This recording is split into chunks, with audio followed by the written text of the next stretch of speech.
Hello everyone, welcome back.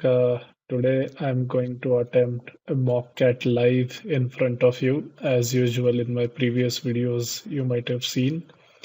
Now I am doing this because I want you to see the real process, how I read questions, decide what to attempt, skip when needed, manage time under pressure, and also how do I keep calm during the test. So this is not about getting every answer right. It's about showing you the strategy and decision making that goes into an actual CAT attempt. And if you would like to attempt this same mock yourself, please enroll in the test series. I have dropped the link in the description. So grab a notebook if you want to follow along, and let's dive straight into the test. Before we start, let me give you what is my overall strategy of how I attempt the test. So if I look at three sections, I will quickly tell you what's my strategy. In VARC, I will start with uh, no, so I'll start with VA questions which are non-para jumbles. So basically summary, odd one out, fill in the blanks. And I will spend about 7 to 8 minutes there to start with. Then the idea is to look at all the RCs. So attempt uh, try to attempt it somewhere about 30-32 minutes. And in last, if I have time, I will come back to VA where I will solve the parajumble questions. Again, if I have time, I will do it. Otherwise, I'll skip those. So target is to attempt about 22 to 24 questions in VRC. DILR, again, I'm going to scan the paper for first 5 minutes. Then I am going to decide which one to not solve. So in these 5 minutes, I'm going to look at all the four sets. So I'm gonna look at the one which I'm not going to solve. So that leaves me with the three sets, right? And then I'm going to attempt them one by one. So that would typically, so the first set I would probably try and solve in 10 minutes, another set in 10 minutes, and maybe another set in 15 minutes, something of that sort, right? QA, I will do the round one of somewhere about 15 to 18 minutes, in which I am going to look at all the easy areas of my comfort kind of questions. Round two would be those which would somewhere about last for 10 to 12 minutes, where I'm going to look at the questions that I can solve, but I realize that these might take time, or there could be some traps, or maybe I'm not that familiar with the questions, but I am aware of the topic or that. Uh, uh, so something like that, right? And the round three would be the ones that I'm not really aware of at all. So I'm gonna spend my last five, so about 15 minutes here and about 5 minutes in the round three. In DILR, target is to attempt somewhere about 14 questions, right? And in QA, out of 22, I would target somewhere about 16 plus questions. So that's the overall target and strategy for the mock. Let's see how it goes. Okay. To keep a track of time, I have a timer here. So basically, once I start the test, I'm gonna hit this timer, and at the stroke of 40 minutes each, I would switch the section. Okay. So with this context, let's get started. And here we go. All right. So first, VARC section. Let me jump to 4. So four passages, four questions each. Let me jump to non-parajumble. Autobiographical, or psychologists call it episodic, memory is necessarily flawed. The colloquialisms used to describe it, etched into my brain, seared into my memory, if memory serves, never forget, blah blah, might emphasize its reliability. Psychologists who study The mysteries of memory speak with a tellingly different lexicon. So, lexicon is basically a dictionary or set of words.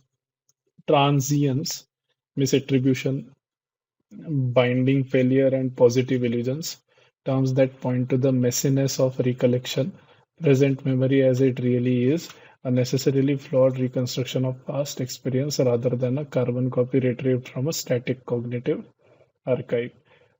Binding failures, which happen when memory latches onto an inaccurate detail and deems it true, create confusions between events we actually experience and those we only think about or imagine. Our innate suggestibility tempts us to weave extraneous details about subsequent events into the fabric of our original recollection. So basically, you imagine something and then you add your own elements in it. The gist remains you know you landed in a helicopter in a desert amid a frisson of danger, but the specifics can blur into impressions, what in some cases disappear altogether.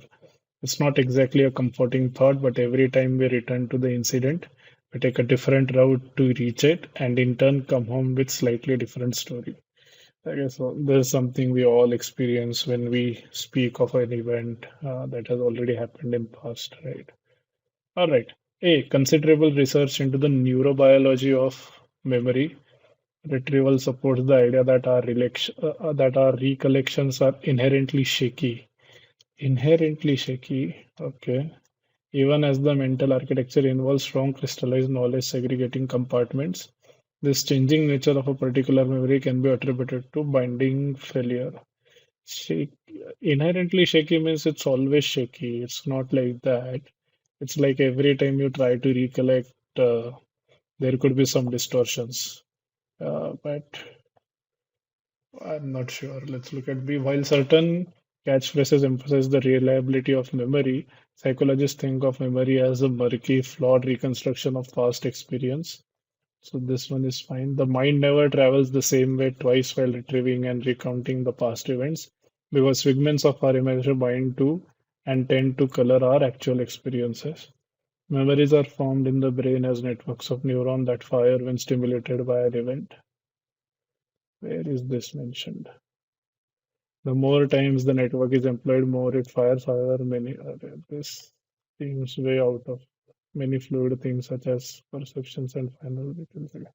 If retrieving memory is a process and recounting it a performance, then there are numerous ways its accuracy can be detailed. And so C and D again, errant. Okay, I'm more leaning towards B here.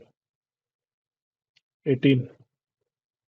There are two ways our economies can grow. Ecological economists point out, though through technological change or through more intensive use of resources. Only the former, which basically means through technological change. Only the former, they say, is worth having. They are suspicious of GDP, a crude measure of which does not take into account of resources depletion, unpaid work, and countless other factors. In its place, they advocate more holistic approaches such as the genuine progress indicator, a composite index that includes things like the cost of pollution, deforestation, and car accidents. Okay. While GDP has kept growing, global GPI per person peaked in 78. By destroying our environment, we are making ourselves poorer, not richer. The solution, says Herman Daly, a former World Bank economist and eco-guru, is a steady state economy where the use of materials and energy is held constant. Okay, quite an interesting read. Let's look at a ecological economist who prefer technological change to resource exploitation for economic growth. Recommend the GPI over the GDP as a more holistic indicator of growth. Who prefer technological change to resource exploitation for economic growth. Okay. Ecological economists like Herman Daly feel that only a steady state economy where there is no increase in the use of materials and energy can increase a stagnant GPI. But do we know that the GPI is stagnant today or whatever? A is better option than B for me here. GPI is a more holistic indicator of economic growth compared to GDP as it deducts the cost of adverse influences like pollution from gains made in the economy. Okay, Where is that steady state economy, or where is the solution?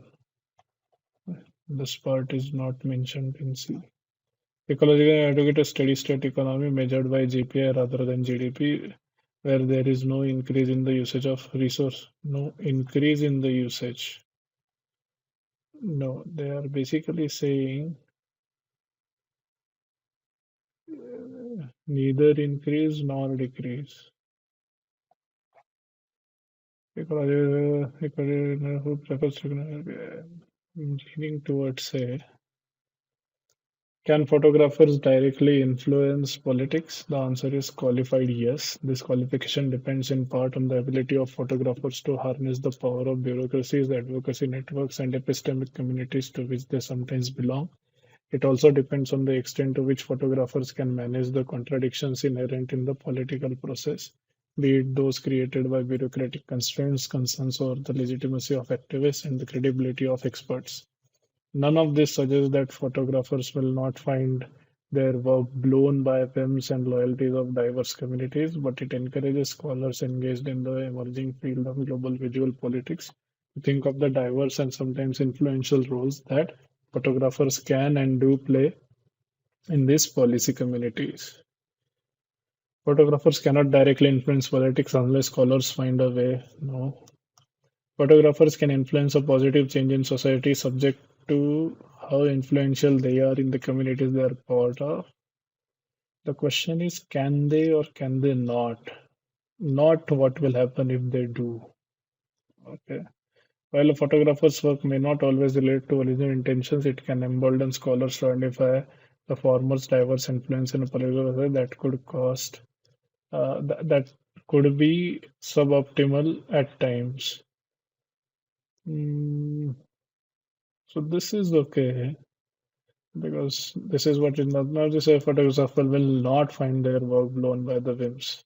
So the outcomes could be suboptimal at times. So this is fine. This is better than B. Photographer is their photos not being used as intended at times, but that shouldn't stop them from trying to improve the political process bogged down by bureaucracy and lack of experts. This is a little too extreme.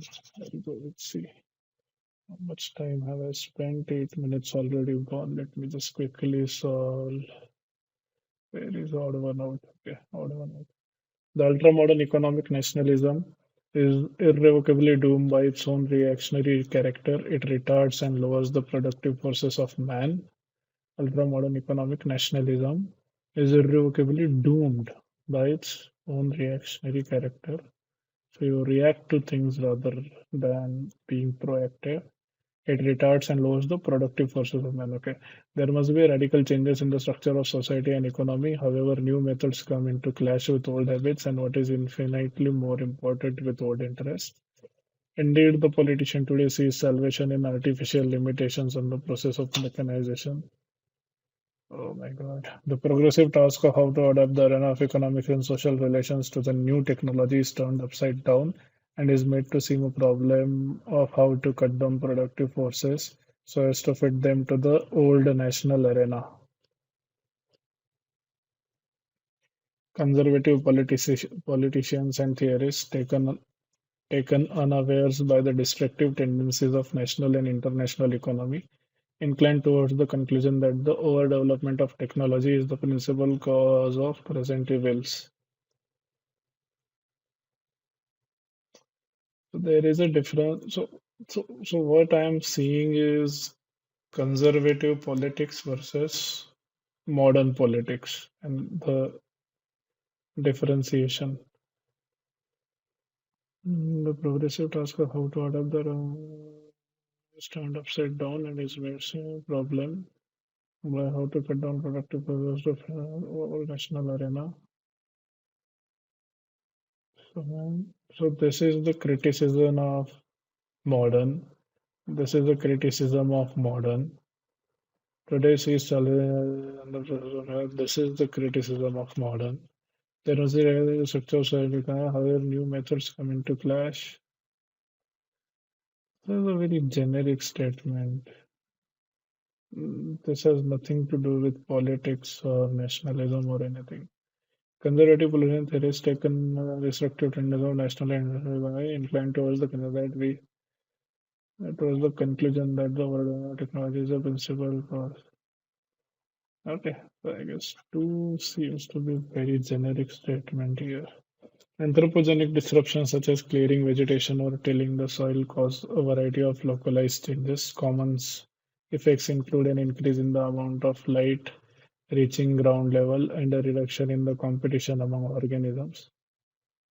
Okay. Agriculture has often been conceptualized narrowly in terms of specific combinations of activities and organisms, wet rice production in Asia, wheat farming in Europe, cattle ranching,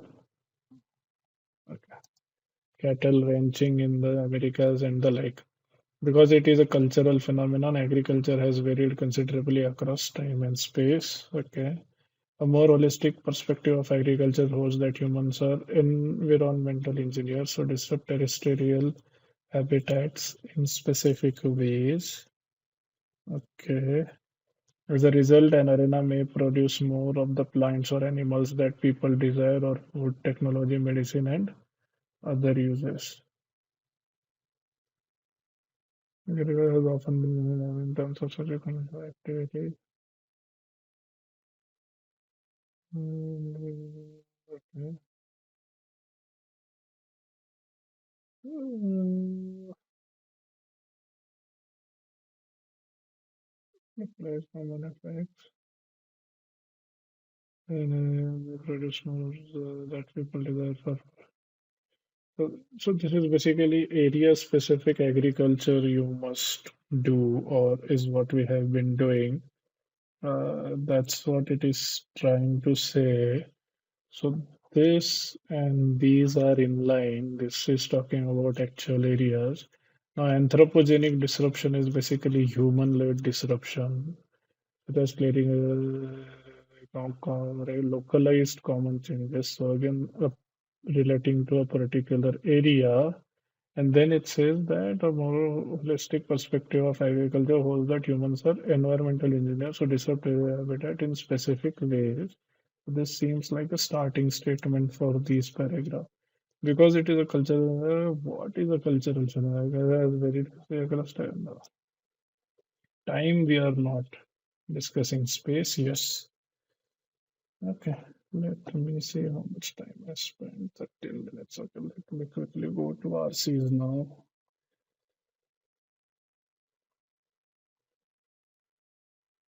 Okay. Financial systems generate credit booms and busts. This is the chief reason for the instability of market economies. Hyman Minsky described the broad features of such booms and busts in his financial instability hypothesis. Minsky started with an explanation of investment. It is, in essence, an exchange of money today for money tomorrow. Money today can come from one of the two sources: a firm's own cash or that of others. For example, if the firm borrows from a bank, the balance between the two is the key question for financial system. Balance between what two? Today's money to tomorrow's money, or our cash to others' cash? I guess it's our cash to other cash. Okay. Minsky distinguished between three kinds of financing. The first, which he called hedge financing, is the safest. Firms rely on their future cash flow to repay all their borrowings. For this to work, they need to have very limited borrowings and healthy profits.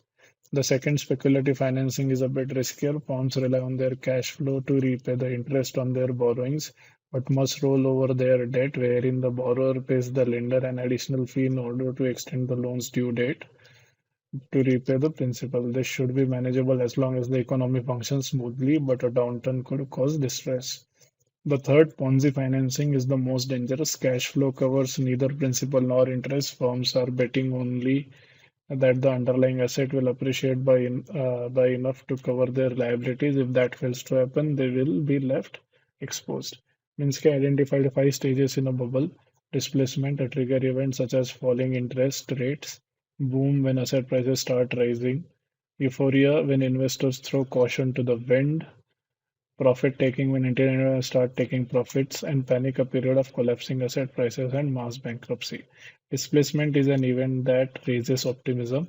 such as an innovation, access to new economic resource, or maybe a decline in the cost of funds. As the cycle unfolds, credit expands relative to the economy. This allows more people to borrow, normally against collateral and often against property collateral. The borrowing is used to buy assets spent on investment and consumption.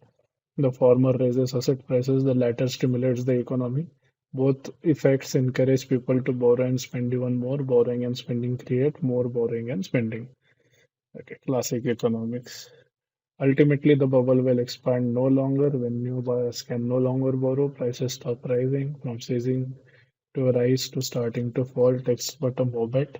Nobody wants to hold assets that nobody wants to buy. This is the Minsky moment, a term coined by Paul McCulley, formerly of the Pacific Investment Management Company. If left unchecked, the Minsky moment can become a Minsky meltdown, a spreading decline in asset values capable of producing a recession. Once the supply of greater fools has dried up, those who have borrowed in the expectation of further price rises will be forced to sell. The institutions who have lent to such institutions will also want their money back. That triggers the panic, the systemic crisis, and the recession. The financial sector and the economic crash. The Minsky cycle is complete. Which of the following is least likely to trigger the displacement? Displacement is a trigger event such as falling interest rate. Okay. A sudden drop in the interest rates for lending.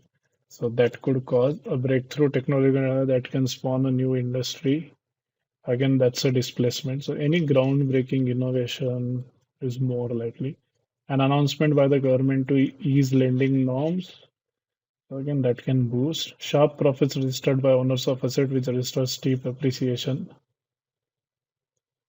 Profit is fine. That's the part of cycle. All of the following can be inferred from the hypothesis of Minsky except. Okay, so three can be inferred, one cannot infer. Hedge financing is not drastically impacted by sudden market swings, so that is the safest one. So this can be inferred, so not an answer. Recession can be triggered by a drastic and sudden fall in asset prices. Yes. Asset prices stop climbing when borrowing becomes difficult. It's the other way around, na? Uh, uh, Asset prices stop. I guess they meant the first one earlier, na? The borrowing is used to buy assets and spend on the former raises the asset prices, the latter both affect. Yeah. So first you borrow and then you spend. Excessive borrowing and spending eventually crashes the economy. This can be inferred. So I guess this is C. The Minsky moment is carried by which of the following? The absence of speculation that the price will stabilize. No, no, no, that's not Minsky moment. The absence of greater fools will no. The absence of people willing to buy assets, yes. That's when the movement starts. The expense that the asset rate will drop, that's the recession. That's not Minsky moment. Which of the following can be most reasonably inferred based on Minsky's description of the five stages of a bubble? Smart investors sell their assets during the fourth stage of a bubble. Yeah, that's the profit booking stage, no? So this is fine. Greater fools buy asset during the no. Investors take greater risk in the boom period rather than in the euphoria period. No, they take it before that. Bubbles are triggered by a rise in asset prices. Not necessarily if there is enough demand. Eh, how much time left? Almost half the time gone. As a planetary body forms, precious metals such as gold and iridium are stripped from its rocky mantle and passed onto its metallic core.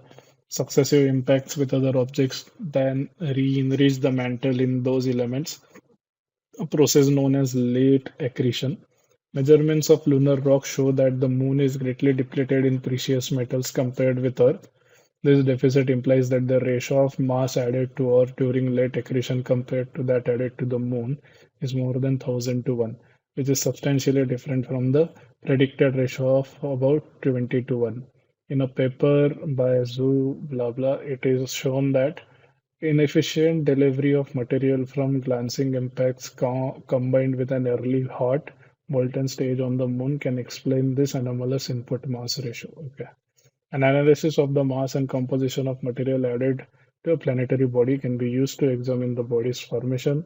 The low abundances of precious metals in lunar rocks has prompted the proposal of competing models to explain the anomalous input mass ratio between Earth and the Moon. At one extreme, these models include delivery of material by a few massive impactors larger than 2,500 kilometers in diameter that preferentially struck Earth. At the other, focusing of small objects less than 10 meter in diameter on Earth might have produced similar effects. It has also been suggested that the difference in precious metals abundance between Earth and the Moon was caused by a drop in the flux of impacts during the period between 4.5 billion and 4.1 billion years ago, just after the solar system formed. These models generally assume that the Moon retained about half of the mass that was transferred to it by impactors. Using millions of computational impacts simulations, Zhu and colleagues examined the fraction of impactor mass that could be retained by planetary bodies. The authors stimulated impacts at a different velocities, 10, 20 kilometer per second, and at low angles, 20 to high angles, 80, with respect to the body's surface. They found that material from larger impactors is less effectively retained than that from smaller counterparts, and that high angle impacts deliver a larger mass fraction to the body than do low angle impacts. In case of Earth, these results imply that retention of impactor mass is generally high for all, but the most glancing impacts with the most massive objects. For the Moon, which has a mass only about 1% that of Earth, the shallower the angle of impact and the more massive the impactor, the greater the likelihood that material would be lost. Using crater diameters to establish the frequency and size of impactors striking the Moon, Zhu discovered that impactor mass retention probably changed modestly over time and that the average retention was about 20%, which is around 3 times lower than previous estimates. Inefficient retention of material from objects striking the Moon partially offsets the difference between the theoretical and geochemically determined Earth-Moon impact mass ratios. Zhu and colleagues then argue that about 50% of late accretion input mass was lost to the Moon's deep interior or core before 4.35 billion years ago, and that this loss explains any remaining discrepancy. Later, once the Moon had cooled, late accretion input mass was distributed into the lunar mantle and crust. Okay, very good. Which of the following is the most reasonable inference from data presented in the passage? Okay. Earth's crust is thicker than the lunar crust.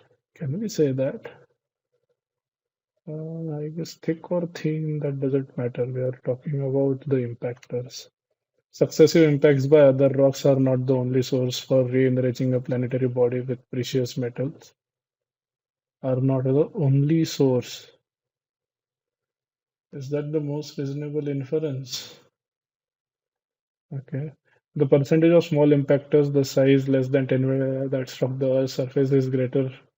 No, we are not sure. We only know that the small impactors leave more onto the Earth than the large impactors. The greater mass of the Earth as compared to that of the Moon increases the probability of the retention. Yeah, that is true.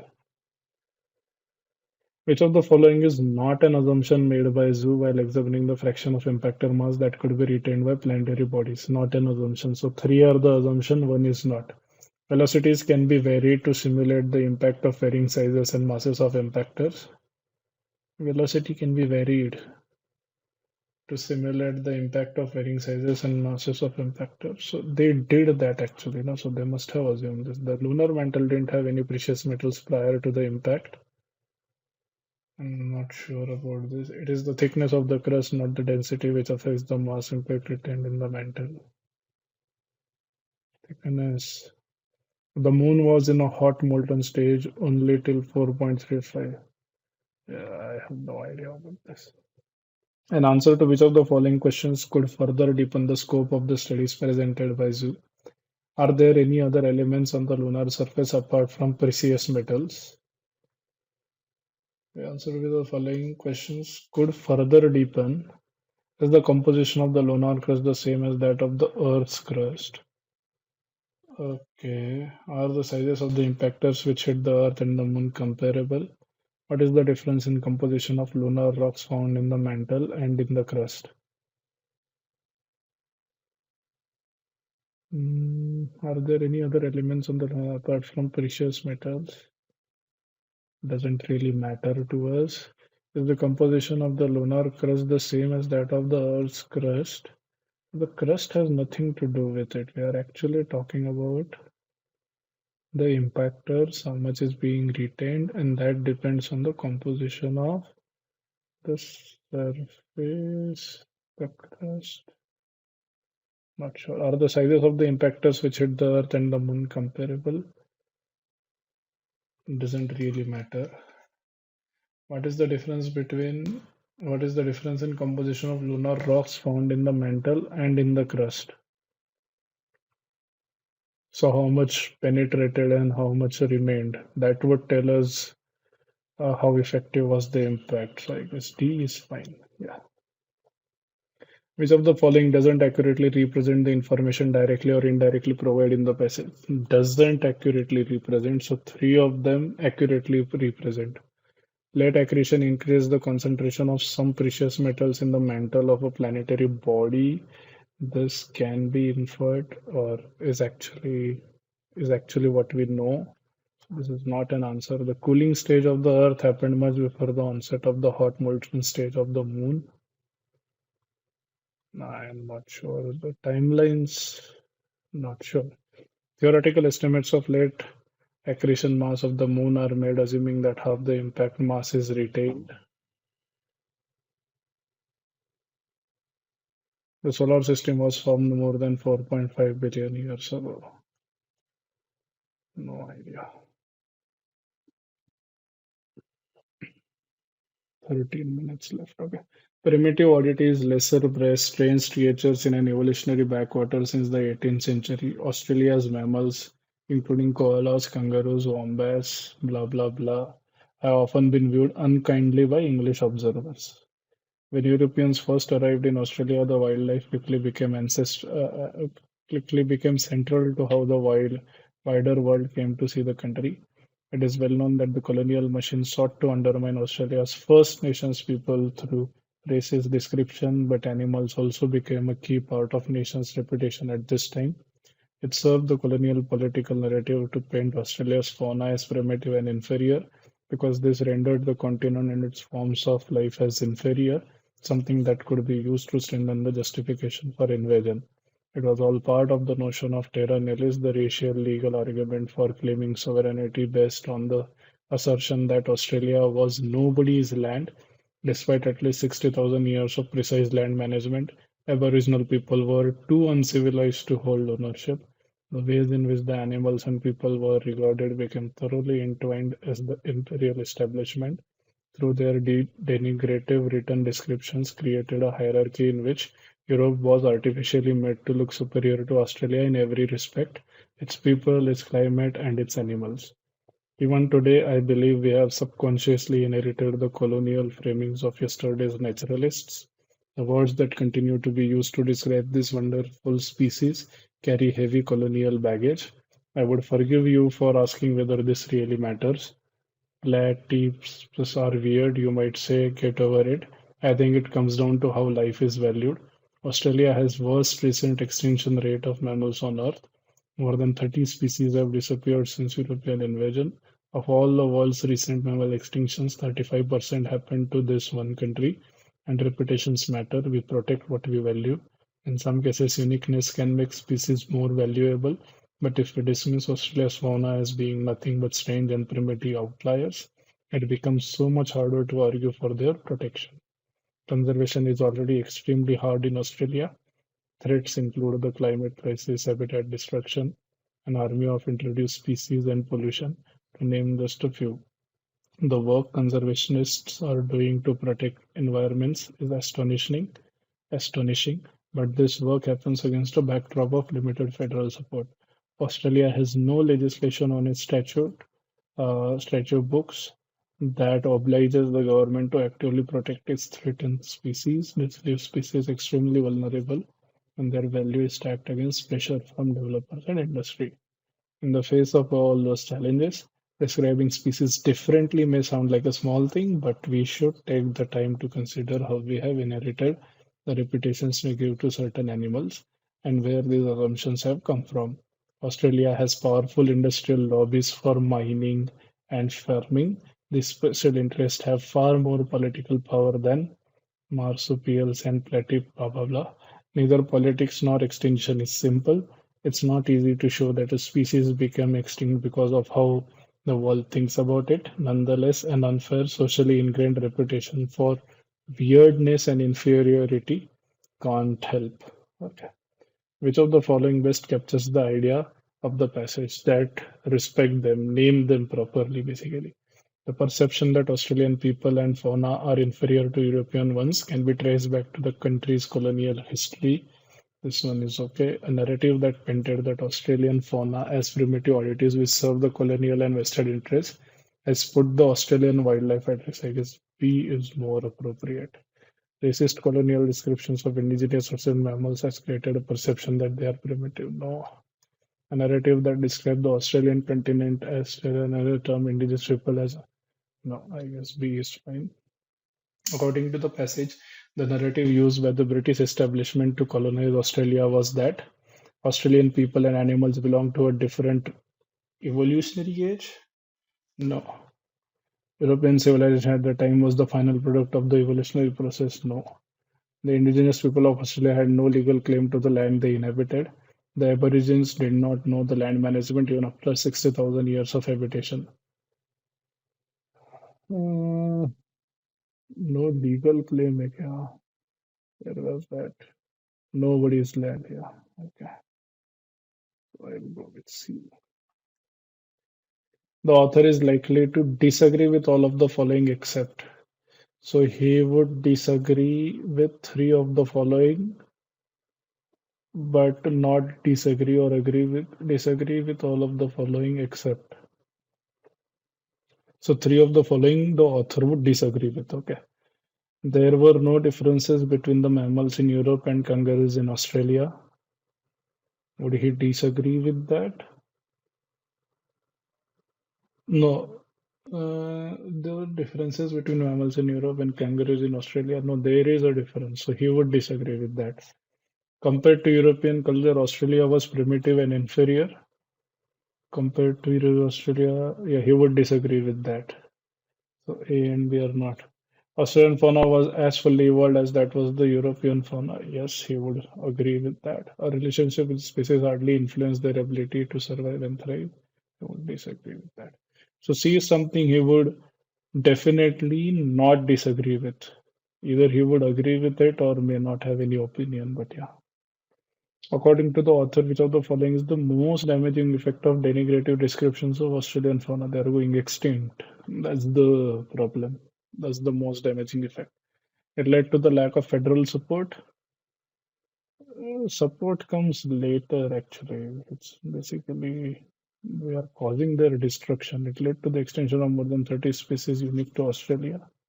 Not only that, the unique species of Australia came to be thought of as expendable.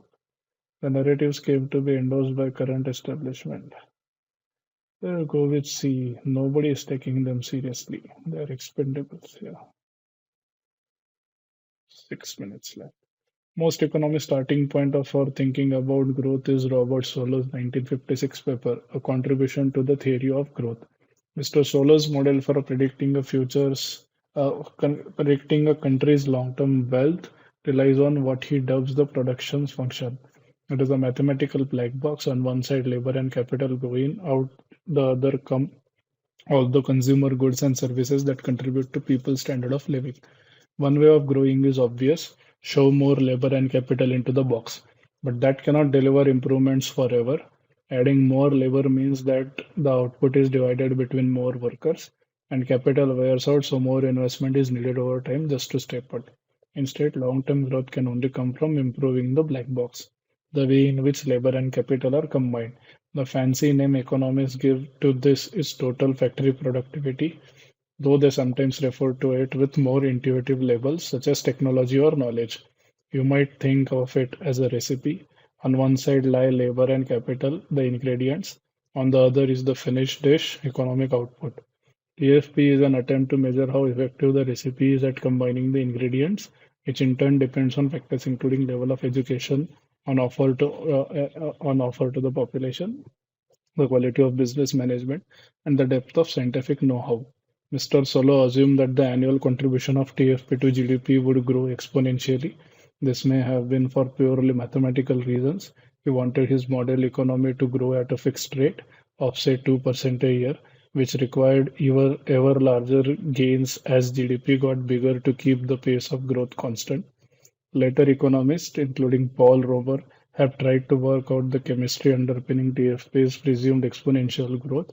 Their theories usually contain that some investment goes not into capital but into research and development. And because knowledge can be freely copied, they observe this investment has an increasing marginal product, meaning that each prior bit of research makes the next bit of research more effective. Knowledge thus cascades out, creating more knowledge as it goes, akin to how a virus spreads in the early stage of an epidemic. The problem, according to Thomas Philippon, a professor of finance at New York University, is that TFP does not actually grow exponentially. Using the most popular data sources for long-term growth, he compares predictions from two different models to observe trends in TFP. A linear pattern, which he calls additive growth, consistently fits better with how progress has actually unfolded. Contrary to existing theories that suggest previous research does not make the next idea any easier to find. It also explains why, as Mr. Philippon puts it, some economists keep predicting some future wave of innovation that just never comes. This is not a counsel of despair. While the rate of growth in percentage terms may be slowing, Mr. Philippon's model predicts that the size of any increment is roughly constant. Societies do get richer, but just not as fast as generally thought. All right. Which of the following best captures the essence of the passage? The notion that labor and capital combine to produce economic growth is misconceived. No, it's not misconceived. Long-term economic growth produced by labor and capital is more linear than exponential. Yes, it's not as fast as you think it is. And order will keep increasing as long as there is increase in labor and capital. No, it's exactly saying opposite. It's saying the black box, the ingredients, how you use it. That's more important. Total factor productivity is a measure of economy produced by labor. No. B. Which of the following, if false, strengthens the argument that long-term growth depends on improvement of black box? So basically, I have to negate the option and see which one strengthens. Higher quality business management cannot optimize the utilization of labor and capital. Now, does that strengthen? Higher quality business management can optimize, it actually strengthens. So, A is not an answer. Education and scientific know-how do not enhance the efficient use of capital and labor. So, this actually weakens. So, no. An increase in labor and capital does not lead to an increase in economic output indefinitely. So this is what strengthens. So this is fine. An increase in labor and capital might not keep economic growth constant over a period of time. So he would agree with that actually. C is fine. According to the passage, long-term growth can only come from improving the black box because the way in which labor and capital are combined determines the economic output. Not only that, there's more to it. An increase in labor and capital will not fetch a proportional increase. Yes, that is what he is trying to say. I'll keep this one aside. More capital is needed to add more labor. No. The standard of living of people cannot be improved. No. B. The exponential growth of TFP was justified by a later economist, including Paul Romer, based on all of the following except growth of TFP was justified except. So three will justify, one will not, basically. Investment in the research is a drain on economic resources. A part of investment goes into capital but not into research. So this is what they would agree with. So not an answer. Research makes further research more useful, so they would agree with this. Existing knowledge can be easily copied to gain further knowledge. Even that is A. Okay. How much time is left? Oh, I overshot. Let's go to DILR. Okay. The performance of the students of class 10 of Bal Bharti Vidyaniketan School for the last 4 years has been analyzed, and it was concluded that students failed in one or more among the three subjects: science, maths, English. No student failed in all the three subjects. If a student has not failed in any of these three subjects, he is declared as passed. The following bar graph shows the number of students who failed in these three subjects during the last 4 years. English, science, maths, 18, 19, 20, 21. So I know the number of students who failed. The following line graph shows the total number of students who appeared for the class 10th exam and the number of students who failed in two subjects. So this seems like stat diagram. How many students failed in only one? At least three passed in 10. Okay, so seems like a set theory question. Sorry.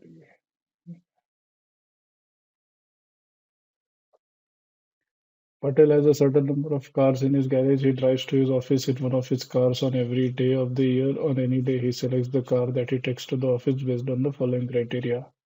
Within any month, on each Monday of the month, he takes a different car to his office. Same is the case for each of the other days of the week. So every Monday is going to be different, every Tuesday is going to be different, every Thursday is going to be different, and so on and so forth. Within any month, he will take the same car that he used in the month only after at least 6 days have elapsed since he took that car. That is, if he took a certain car on day 1, then he can take the same car again only on day 7. So 1, 7, 13, 19, 25, 31, so on and so forth. Okay. What is the minimum number of cars that Patel has? How many questions? Okay, four questions. Four towers ABCD are connected by bridges as shown in the figure below. The length of each bridge in kilometers also provided. Each bridge can bear the weight of only one person at any time, and if a person wants to use any bridge on which there is already a person walking, he will wait in the tower until the person on the bridge gets off the bridge. Only one person can walk on the bridge at one point. Any person walks at a constant pace of 4 km per hour. Anyone who wants to go from tower to another will always try to minimize the time that he takes to reach his destination and will decide the route that he wants to take based on the persons present on all the bridges at the time he starts. Any person, after deciding the route that he wants to take, will always stick to the same route even if it involves additional waiting time at any of the towers due to condition 1. The time that any person takes to reach the destination will be the time spent waiting, if any, in the towers. The questions that follow assume that no person is present on any bridge unless specified otherwise. A team of 3% plan to go from A to D. What is the minimum total time? What is the minimum time in which, other than the probable work of the team, it is not necessary the time taken by the individual by the team? Team of 3%, team of 4%, team of 6%. The team, and it is not the time taken by each member of the team. Oh my god, how many are there? 6 questions are there. Vedco is a company that produces standardized widgets that take orders from local companies and fulfill them on a first come first served basis. That is, widgets will be supplied to a later order only after the earlier order has been fully serviced.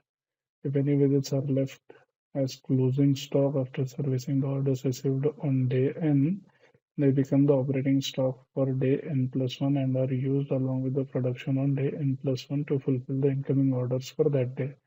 On the other hand, if there are orders left partially or wholly unserviced at the end of day N, then the shortfall becomes the order balance for day N+1 and they have to be completed before fulfilling the new orders received on day N+1.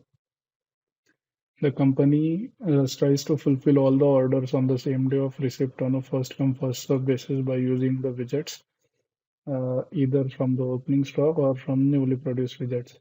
If the company is unable to completely fulfill the order on the same day, it partly fulfills the order on the same day by delivering whatever number of pages available at the end of the day. The company gets paid from the client for number of pages delivered at the end of every day. Additionally, if the company is unable to completely fulfill any order, it pays a fixed penalty of £10 at the end of the day of receipt of the order. The company delivers the remaining number of visits from these orders the next day before fulfilling any order received the next day and gets paid for the remaining number of visits delivered on that day. This procedure is followed for all the orders received during the given period. Oh my God, the production facility is closed on Sundays and is open for 10 hours a day and 6 hours on Saturdays. The maximum rate possible is 5 visits per hour, but actually usually a little lower due to process of labor inefficiencies. Because the production is already given. Vedco prices their widget at £10 per unit but offers a discount of 10% on bulk orders comprising 20 or more widgets. Arey yaar. Hmm. The following table shows complete data of production and orders from those. Or this seems tough to me. Okay. So I guess the last one is what I will not solve. I've taken about 6 minutes. Last one is what I will not solve. Let me attack the set theory one. So basically what it is saying is I have 4 years basically 2018, 2019, 2020 and 2021. This is the set of all the students. Okay, this is the set of students that failed in English, science, and maths. Correct. So in English, 12 students failed. In science, 25 students failed. And in maths, 30 students failed. Okay. Then all of the friends shows the total number of students who appear. So 110 students appear. Okay. The number of students who failed in two subjects is 26.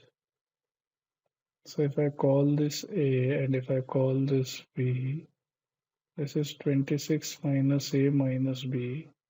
And I guess no student failed in all three. So this is 0. So this becomes 12 minus A minus B. What would this become? So this is 25 minus 26. So this is minus 1. A minus A gets cancelled. This is B minus 1. And how about this? 30 minus 26, that's plus 4. A minus B.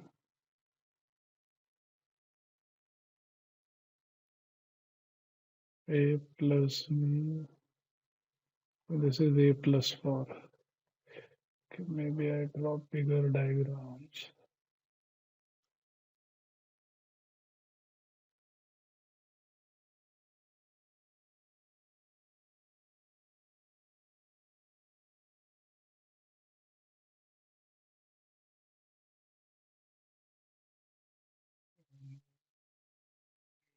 Bigger overlap.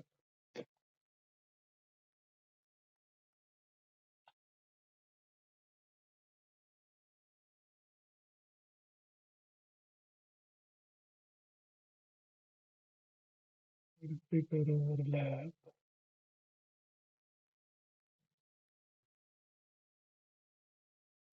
This is 1.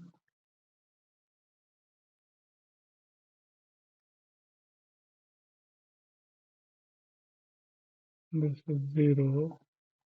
Again, English, science, maths. 20, 10, 23. 20, 10, 23, 124. Let me call A, B, and then this will be 14 minus A minus B. This will be 20 minus A minus B. 23 minus 14. 23 minus 14 is what? So plus 9. That would be A plus 9. And this would be B minus 4. 10 minus 14. Okay. Okay.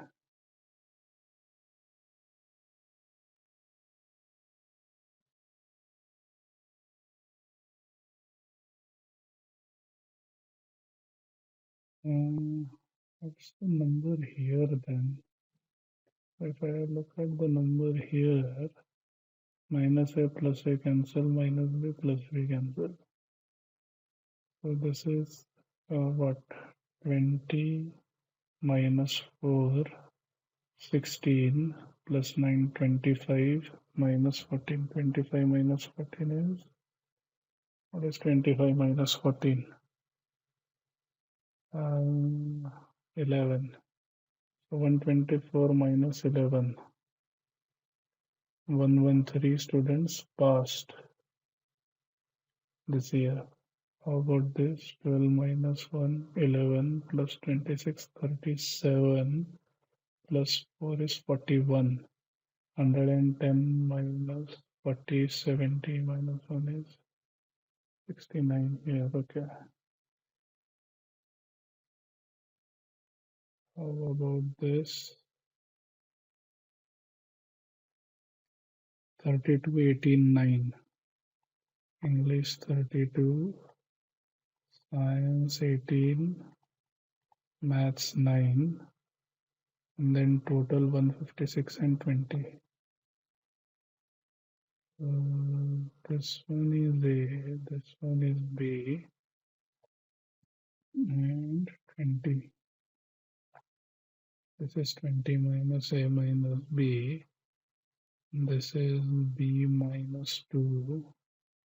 This is A minus 11. And then this is 32 minus A minus B. 32 minus 2 is 30. 30 plus 20 is 50.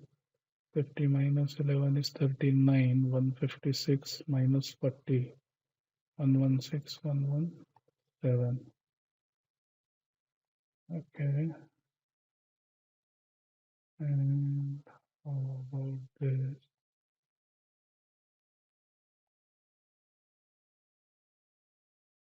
Given English, Science, Maths, this is 0. 24, 33, 42. 24, 33, 42. 170, 42.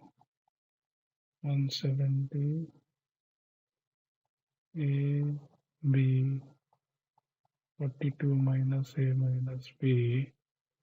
And this one is B minus 33 minus 42 is how much? 9.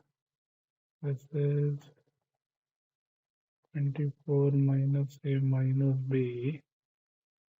And then this one 42, 42 cancel. So this one is A.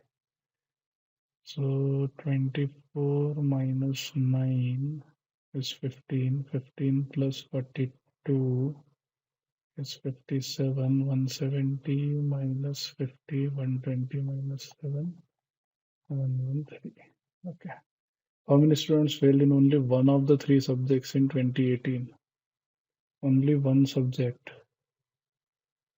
Only one subject is what? 12 minus A minus B plus B minus 1 plus A plus 4. This gets cancelled. 12 minus 1 is what? 11 plus 4. 15. How many students failed in at least one of the three subjects in 2019? One of the three subjects in 2019, at least one. Okay, so that's basically 124 minus, what is this, 113, I guess, no? 124 minus 113, 9.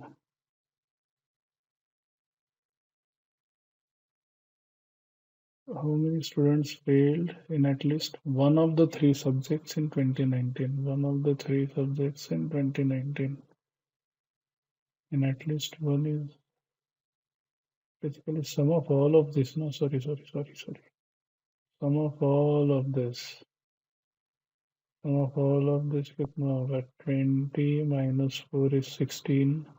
16 plus 14 is 30 plus 9 is 39. 39. So whatever I written here, 124 minus 39, 124 minus 40 will be 84. 85 होगा ना? How many students passed in 18 to 21? Pass क्या है? 69, 85, 117, 113, 117, 113, 10, 5, 15 plus 9. 15 plus 9 is 24. 2 carry 4, 12, 6, 18, 3, 384. At most, how many students failed in only English across all the 4 years? At most, how many students failed in English? So 12 minus A. So I want this to be maximum. That means I want A and B to be minimum. B minimum has to be 1. A minimum has to be 0. So this becomes 11 here. In which year are they asking? In all the 4 years. Okay, here 20 minus A minus B at most. So I want A and B to be minimum. B minimum required 4, A minimum required 0. So 16 here.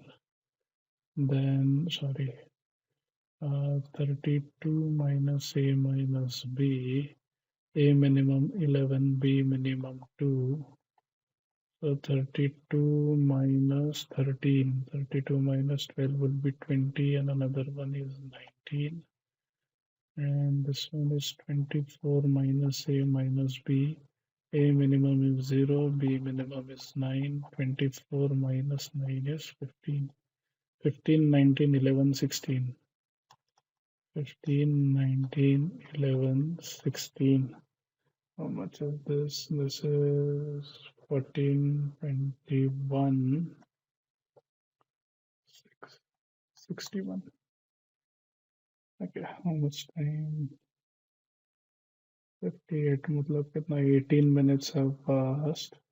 18 minutes is too much time. No.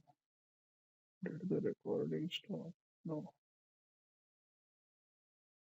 Yeah.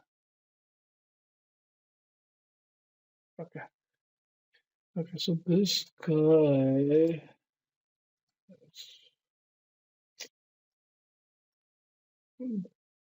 basically, if I look at it, so 1, 2, 3, 4. I need even smaller ones. Is there any other page I can use? Let me look at it.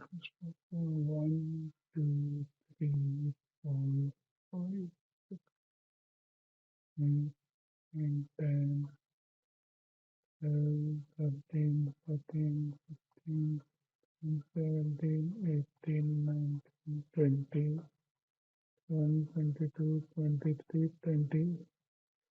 Let me write till 23.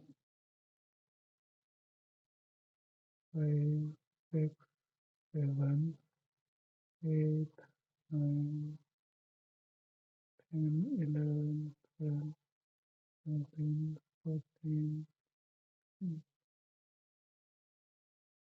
18, 19, 20, 21, 22, 23, right, 24, 25, 26, 27, 28, 29, 30, assuming a month with 31 days. Okay. Now what's happening is this properly. Assume this is Monday, Tuesday, Wednesday, Thursday, Friday, Saturday, Sunday. Monday, Tuesday, Wednesday, Thursday, Friday, Saturday, Sunday. Monday, Tuesday, Wednesday, Thursday, Friday, Saturday, Sunday. Monday, Tuesday, Wednesday, Thursday, Friday, Saturday, Sunday, Monday, Tuesday, Wednesday. Okay. So he takes a particular card.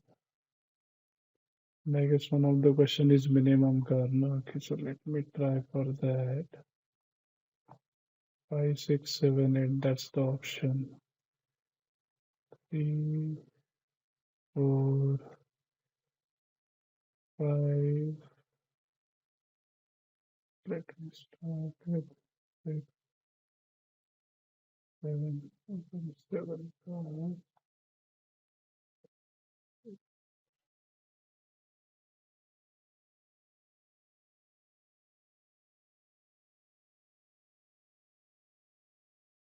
So suppose he's taking a car on Monday, then he doesn't take the same car on Monday.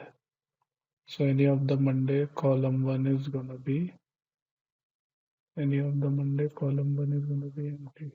1, 2, 3, 4. How many lines are there? Basically car 1, car 2, car 3, car 4, car 6, car 7, car 2, car 3, car 4, car 5, car 6, car 7. Let's see if 7 cars does it. So if car 1 is taken on Monday, he cannot take it on Monday again. Car 2, suppose he takes on Tuesday, so he cannot take on Tuesday again. Similarly, car 3, he has taken on Wednesday, so he can't take on Wednesday again.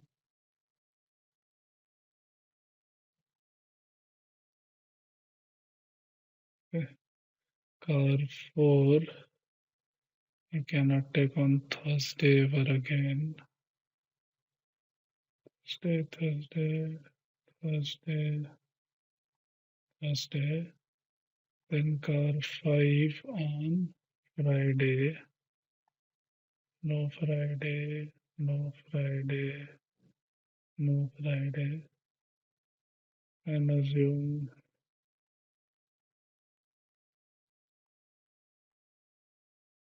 car 6 he takes on Saturday. 6 days must be passed now, 1, and then he can take on 7. Okay, so 6th go he has to take car 6. So no Saturday, no Saturday, no Saturday. Car 6 में यहाँ पे है.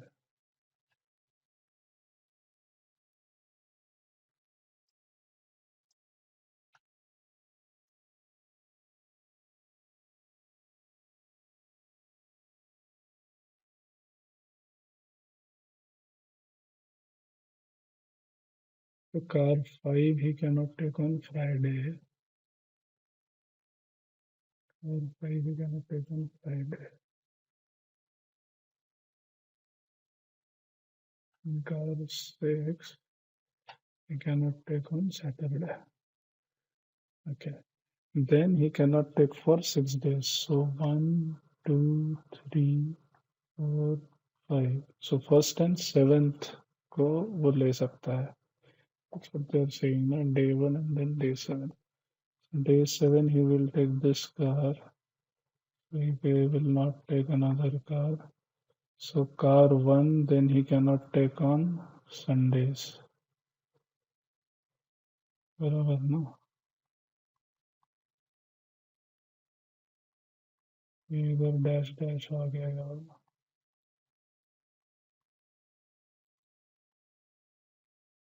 So basically, can I say 6 cars are good enough? Because then 2 plus 6 is 8. Basically, this sequence can follow. And then again, back on Monday, the same sequence can follow. And then again, back on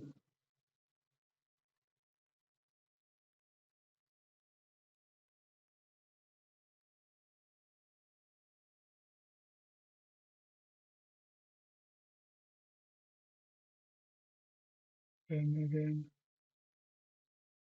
So I just have to ensure Monday, Sunday, Saturday, Thursday, now Wednesday,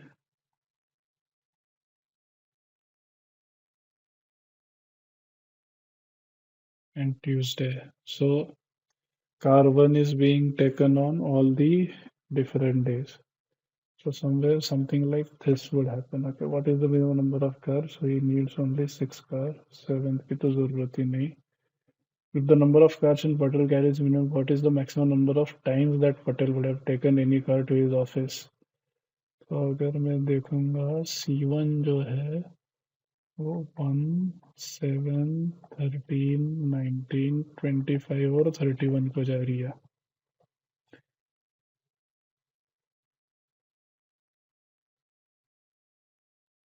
1 plus 6 plus 6 plus 6 plus 6 to 31 को ये क्यों नहीं आ रहा है?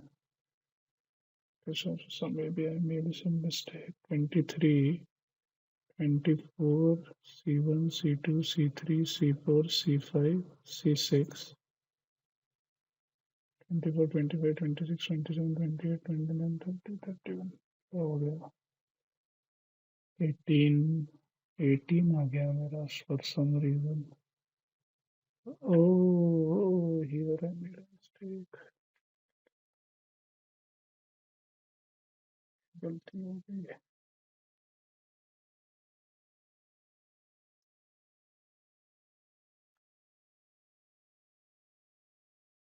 I'm losing time here. ये यहाँ जाएगा then 19 Thursday here C6 and then 25 26 27 28 29 30 and then 31. So yeah, so C1 would be taken 6 times and all the other cars would be taken 5 times. So what is the maximum number of times that Prabha have taken any car? Within any month, Patel does not drive any car that he used on a Monday, on any Tuesday, and does not drive any car that he used on a Tuesday, on any Wednesday. अरे यार ये तो logic ही change हो गया. What is the number of cars in Patel's garage? So Monday का Tuesday को वो नहीं करता है.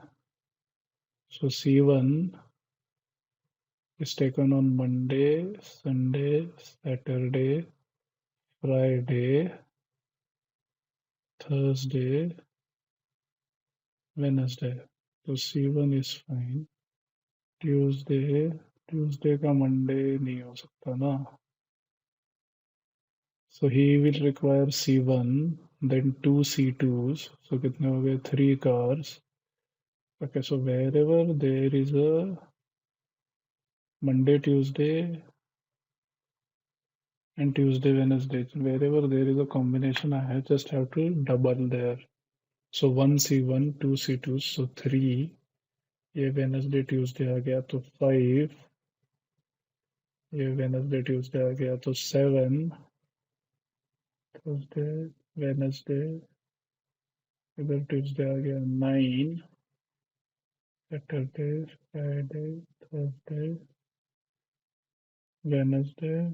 So 9 plus 1. So यहाँ पे नहीं होगा तो कितना हो गया? 10 हो गया ना. What is the maximum number of times that he uses a single car in a month? So C1 ही है ना? 6 times. Still C1. Okay.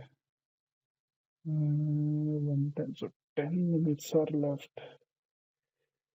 A team of three persons plan to go from A to D. What is the minimum time, total time for all the three persons to reach D? So suppose P1, P2, P3. तो P1, P2, P3 है. So suppose P1 go from A to B. इसको कितना time लगेगा? 2 kilometre. So 30 minutes plus B2 D. B2T गया. अरे यार, B2D गया तो कितना हो गया ये? 4 किलोमीटर पर आवर है ना. तो 3 किलोमीटर के लिए कितना लगेगा? 45 मिनट्स. तो इसको कितना लगा? 75 मिनट्स. तो मीनवाइल ए सी डी से जाता है. तो ए टू सी इसको लगेगा. ए टू सी इसको लगेगा 4. So that's 60 minutes, right? Then he needs to go from C to D. The certain time that it takes any person under the bridge gets off the bridge. Okay, so C to D को 2 kilometre. A to C इसको जाने को problem नहीं है. तो C to D to इसको 30 minutes लगेगा. So this guy will reach in 90 minutes and both the routes are different, so there is no waiting time. तो P3 कहाँ जाएगा? P3 can go A to C to D. और यहाँ पे उसको 60 minutes waiting है, यहाँ 30 minutes वेटिंग है. तो इसको 30 minutes wait. Then A to B 30 minutes है ना. अब ये 3-2 करने जाएगा तो बहुत टाइम लगेगा. 3-2 travelling time would be 1 kilometre के लिए कितना? 15 मिनट है ना. तो 75 minutes. So either another 75 minutes or waiting है क्या? This guy will reach B at the end of 60 minutes. तो 15 मिनट का वेट हो गया. And then B to D 45 minutes. तो कितना हो गया? 30, 30, 60 and then 60, 120 minutes. Is that the minimum? 120. How much time? 6 minutes. A team of four persons plan to go from A to D. What is the minimum time in minutes in which all four persons can reach D? अच्छा, अभी P1, P2, P3 और P4 है. तो इसी में अगर मैं P4 add कर दो और P4 को मैं इधर जाने को बोलूँ तो 60 मिनट्स का वेट क्या 150 हो जाएगा? 160 मिनट्स का वेट डाल दिया मैंने. 90 plus 60 would be what? Or should I send him the ACBD route? तो ये 60 मिनट का वेट. 60 मिनट का वेट अगर उसको किया उसने, so then he would take 60 minutes here and then 3 plus 3 6.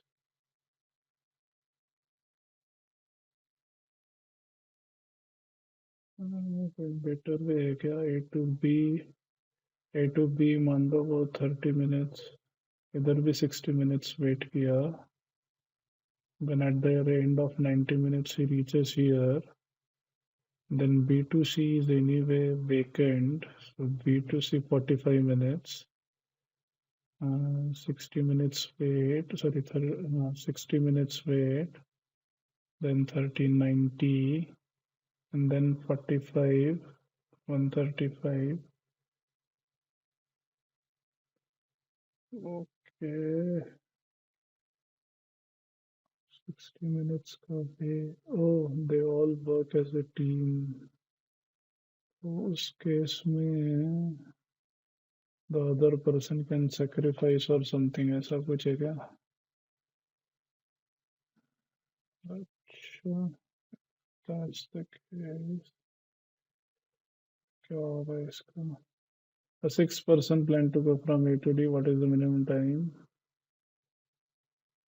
6%, 7%. अरे यार, then I just need to crack the logic. 4% के केस में क्या होगा?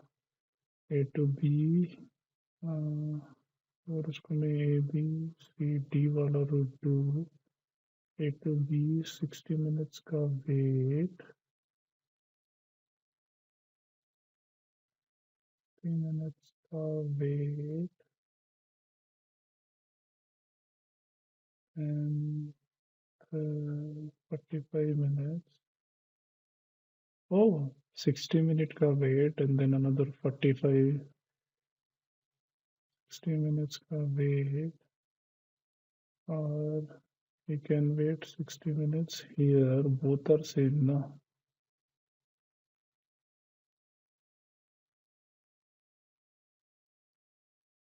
Okay, so basically he can either reach B or can reach C. Both are same.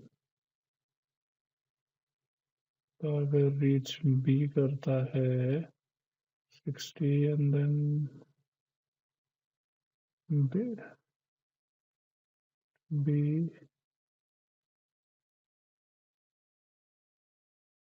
oh, 3 plus 2, 5, so 75 and then 60, 135 नहीं हो जाएगा ये तो 135 नहीं हो जाएगा.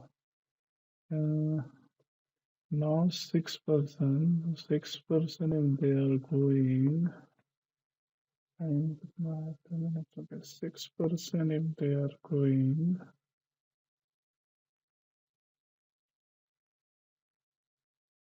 60 minutes, 135 में तो 4 चले गए, तो 4 चले गए. Fifth person will actually go back to the P1 route then.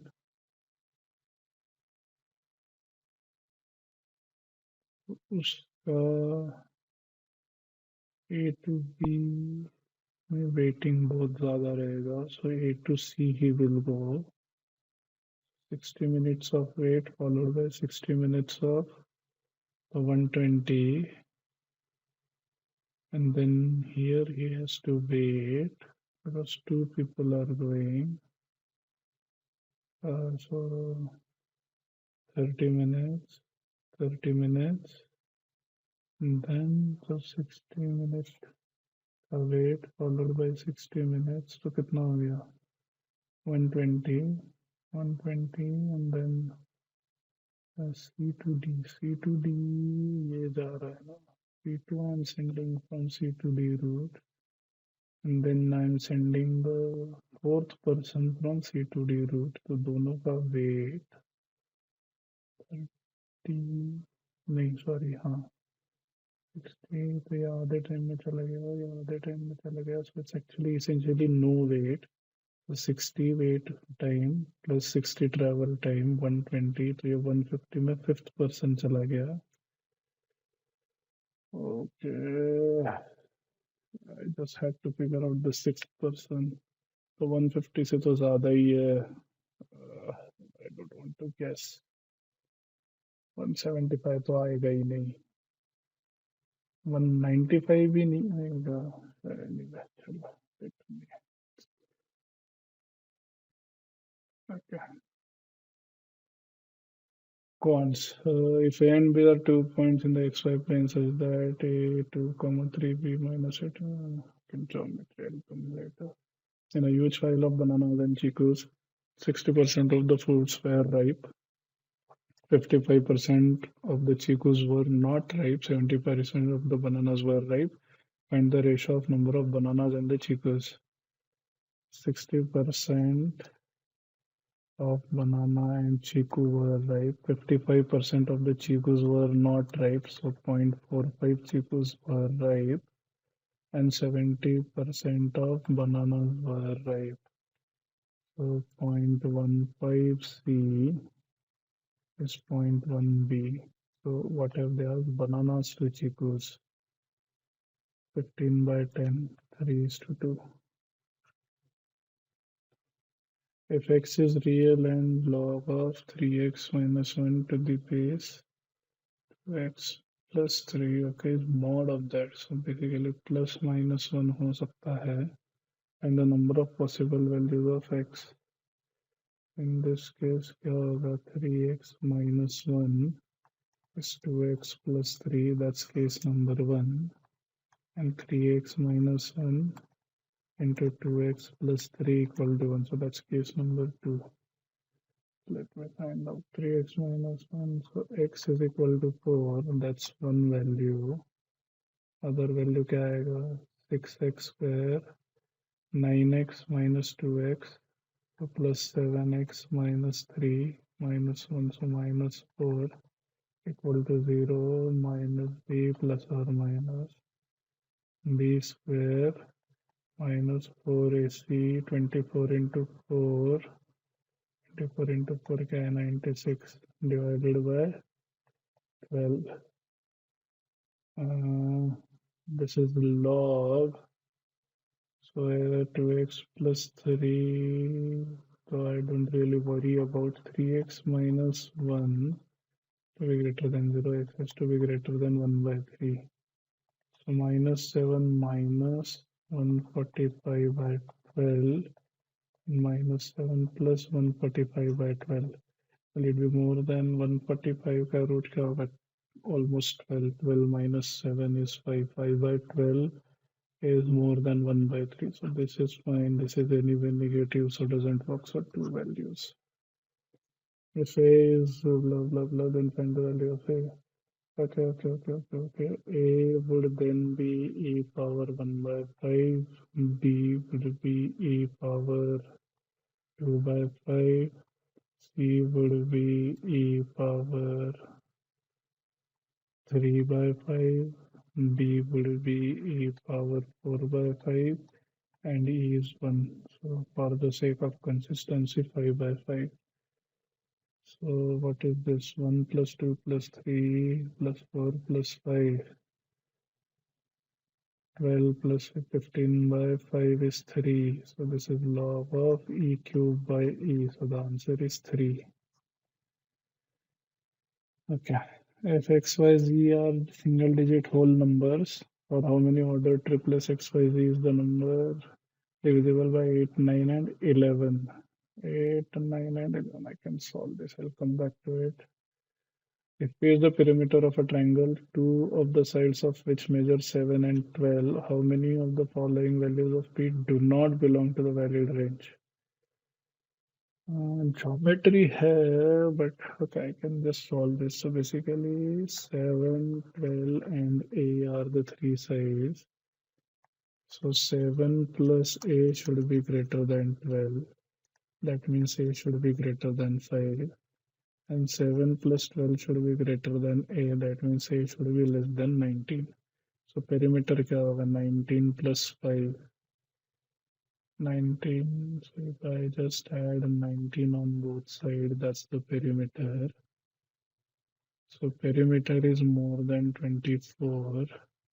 And if I just add 19 on this side, perimeter must be less than 25.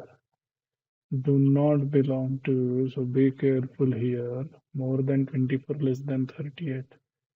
So this does not belong to, this does not belong to, this belongs to, this belongs to, this does not belong to, this does not belong to. So the answer is 4. The I term AI of sequence is given by the product of the first I prime number starting from 7. Product of first I prime numbers from 7. The sum of the first j terms of this back to it. A cuboid has a total surface area of A. It was cut into 120 identical cubes. If the total surface area of these cubes is K, what is the least possible value of K? Answer to 3 decimal. I will come back to in round 2. There is a sequence of numbers, so zenith term is Tn.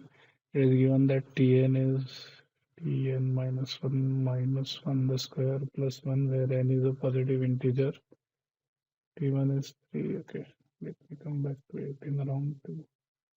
There are a total of 40 employees in manufacturing unit. They are divided into groups of X, Y, Z depending upon their work timings. The salary of each employee in the groups X, Y, Z is 4, 6, 9,000 respectively. The total salary paid to the employees of three groups is 3 lakh. Which of the following can be the absolute difference in the number of employees? Okay, so basically, if I take the number of employees as X, Y, Z, and that is 40, and 4,000x plus 6,000y plus 9,000z is basically 3 lakh. So if I just remove three zeros, 4x plus 6y plus 9z is 300. Which of the following can be the absolute difference in the number of y and x? So let me eliminate z. 9x plus 9y plus 9z is 360. So if I subtract the first from the second, 360 minus 300 is 60. 9z cancelled. 9y minus 6y would be 3y. 9x minus 4x must be 5x. So 3y minus 5x is 60. Now how many are such possible values? So this could be 20, 0. 20 goes up by 5, 25. No, the other way around. 20 goes down by 5, so 15. 3, 0 goes up by 3, so that's another. What am I doing? Both will increase because this is minus, no? So either both will increase or both will decrease. So actually 25 was correct.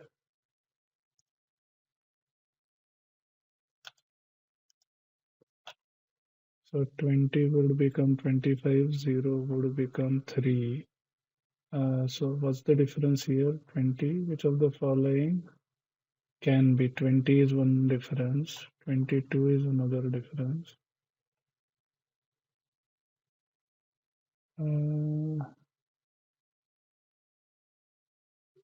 So this would keep on increasing, right? 3y minus 5x is 60. Is my equation correct? Oh, 3y plus 5x. What am I doing? 3y plus 5x. In which case, yes, this becomes 15. This becomes 3. So the difference becomes 12. That's there, no? 15 will become 10. 3 will become 6. So the difference is 4, which is not there. 10 will become 5 and 6 will become 9. Again, difference is 4. And then there is a 0, comma 12, in which case the difference is 12. Yeah, B. If 4x plus 3y minus 2z is equal to 10 and x, y, z are distinct positive integers less than 10, what is the maximum value that x can assume? Should I solve this? How much time do I have? 4x plus 3y minus 2z is 10. I want x to be maximum.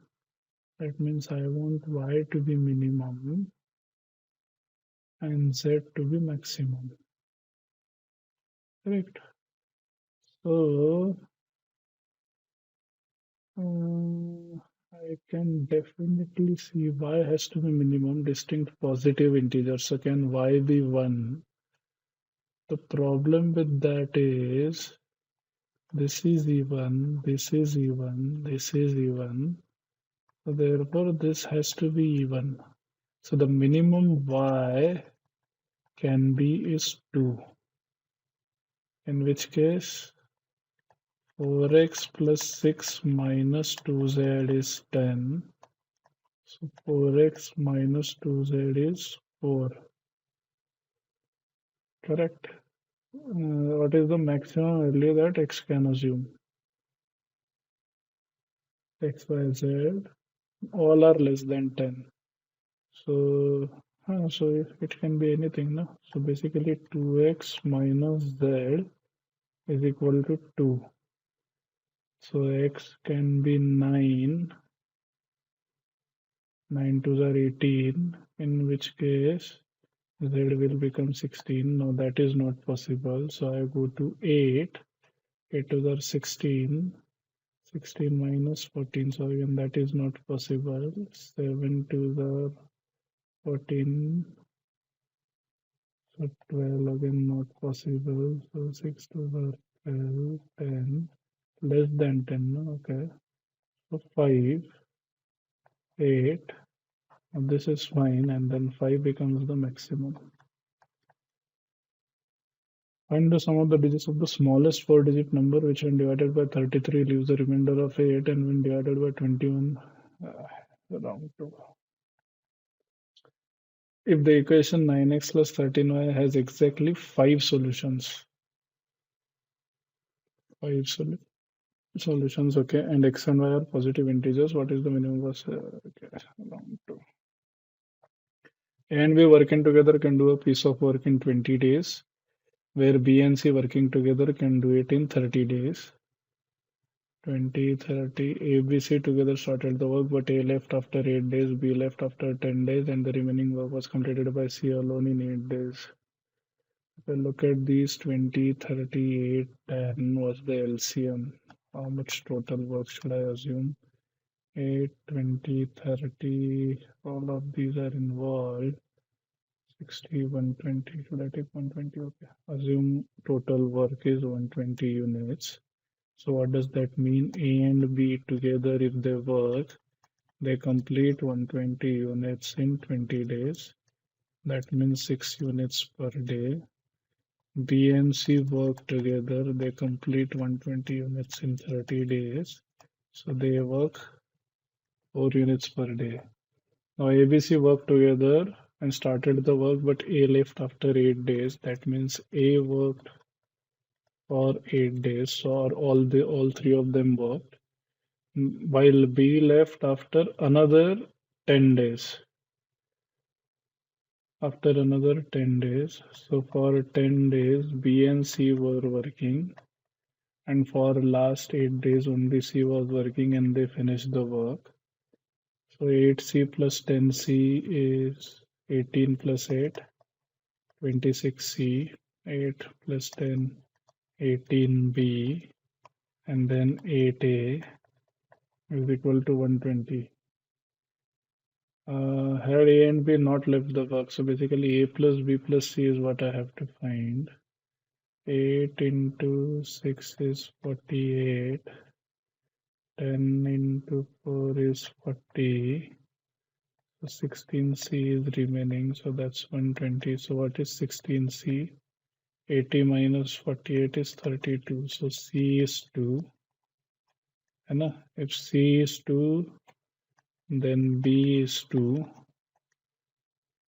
which means A is 4. So A plus B plus C is 8. 120 by 8 is 15 days. If the sine of one angle in a triangle is equal to the cosine of another angle, then the triangle must be sine theta is basically cos 90 minus theta, which means these two angles add up to 90 and the third angle is 90, so it has to be a right angle triangle. In an obtuse triangle, the difference between the obtuse angle and one of the acute angles of a triangle is 20, while the difference between the two acute angles is 56. Suppose x, y, z, and assume z is the obtuse. So it's saying the difference between obtuse angle and one of the acutes, z minus x, is 20, and while the difference between the two acute angles is 56, x minus y. X minus y, let me take mod because I don't know which one is bigger or smaller. And what do I know? X plus y plus z must be what? 180.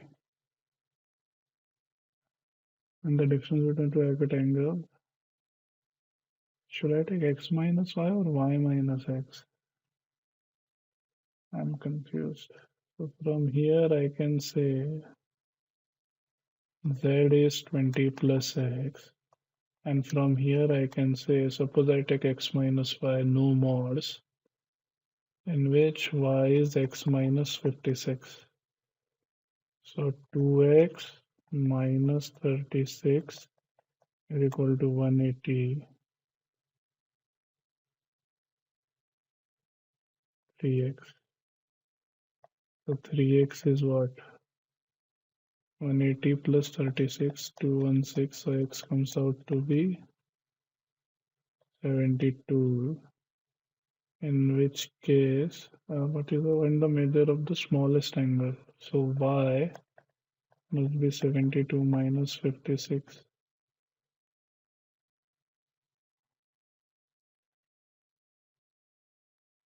16 degree. Okay, 16. If the cube root of 45 plus 29 root 2 is a plus root b, then find the value of. I know how to solve these type of questions. So let's just attempt it. 37 now. The 23 minutes are left. Okay, let me just attempt it. 45 plus 29 root 2 is basically a plus root b ka cube. It is a cube plus 3a square root b plus 3ab plus root b into b. Correct? Root b ka cube would be root b into root b into root b. 3a square b plus 3ab square. Yeah. So if I combine all the rational part, a cube plus 3ab, this is the rational part, and then root b in bracket, 3a square plus b, this is the irrational part. So this one is equal to 45 and this one is equal to 29 root 2. That means b is equal to 2. So 3a square plus b, or 3a square plus b must be equal to 29. So 3a square is 29 minus 2. 29 minus 2 is what? 27. So a square is 9. So a can be plus or minus root 3. But then I want this to be equal to 45. So a cube plus 6a has to be 45. So if it is minus 3, it's not possible. A has to be plus 3. And b has to be 2. So what have they asked? 2a cube plus 3b square. So 2 into a cube 27 plus 3 into b square 4. So that's 12 plus 54, 66. The minimum number of straight lines required to obtain 16 non-overlapping parallel. I have always struggled in these type of questions. Yeah, bound to. Function fx is said to be strictly increasing if f of x1 is greater than f of x2 for x1 greater than x2. Okay, so as the x increases, f of x increases. Basically, the number of strictly increasing functions that can be defined from set A with 4 positive integers. So A to B I want, A to B I want, and increasing function. So A to B if I want, and I'm assuming it's one-to-one function basically. So I just have to, so basically x belongs to A and f of x belongs to B. So if I arrange them in, let's say, ascending order, x1, x2, x3, x4, and let's say this is B1, B2, B3, B4, B5, B6. So for any one value from A, only one value from B should exist, but in such a way that it has to be in ascending order. So basically, I can pick any four numbers from B. If I arrange them in ascending order and map one to one, then that becomes my strictly increasing function. So basically, I just have to pick 4 of 664 is equal to 62, which is equal to 15. Okay. If for the quadratic equation px square plus qx plus r, the sum of the squares of its roots is equal to the sum of the cubes of its roots. Okay, then what is the value of PR? Okay, let me come back to it. Actually, officially round 2 has started now because I'm almost at the end. The number of values of x that satisfy the inequality. Some friends plan to contribute equally. So basically round 2 has started and I have somewhere about 18 minutes left. Okay, so this is round 2. Let me see. Submit will come back later. This one will come back later. This one is stuff. This one looks stuff. This one I solved. One looks stuff. Stuff. Oh, there's so many number system questions. Uh, let me try this algebra is called. So basically, if I assume alpha for the sum of the squares of its roots is equal to sum of the cubes of its roots. Now what do I know? This is alpha plus beta whole square minus 2 alpha beta. This is alpha plus beta whole cube minus 3 alpha beta in bracket alpha plus beta. Now alpha plus beta is minus q by p the whole square minus 2r by p is equal to minus q by p the whole cube minus 3r by p into minus q by p. So what are we getting? Q square by p square minus 2r by p is equal to minus q cube divided by p cube plus 3r cube by p square. So if I take the common denominator as p cube and cancel it throughout, I am getting pq square minus 2p square r is equal to minus q cube plus 3p r cube. Q cube plus pq square. So if I q cube, if I bring on left hand side and pq square as it is, then on the right hand side I have 3pr cube plus 2p square r. 2p plus 3q. Can I get 2p plus 3q common here? 2p, that means pr I have taken. Yeah, q plus pq square. So if basically these two are equal, this is unity. What is the value of PR? The number of integer values of x that satisfy the inequality.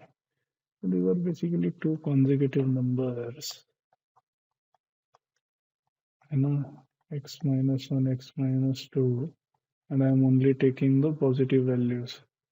Now x can be any integer, but this module always positive, and I want this to be less than 10. So क्या हो सकता है? So suppose if I take x equal to 0, put x equal to 0, then I have minus 1 into minus 2. So the product is 2, so this works. If I put x equal to 1, then I have 0 into minus 1, which is 0, so that works. If I put x equal to 2, is 1 into 0 and 0, that works. Put x equal to 3, that's 2 into 1, which is 2, so that works. Put x equal to 4, that's 3 into 2, which is 6, so that's 4. Put x equal to 5, 4 into 3, now that is 12 and that doesn't work. So any values below will not work. So how many values are there? 1, 2, 3, 4, 5. Some friends plan to contribute equally to jointly buy a CD player. However, two of them decided to withdraw. How much time is left? 14 minutes. Some friends plan to contribute equally to jointly buy a CD player. However, two of them decided to withdraw at the last minute. As a result, each of the others had to shell out 1 rupee more than what they had planned for. If the price of CD player is an integer between 1000 and 1100, find the number of friends who actually contributed.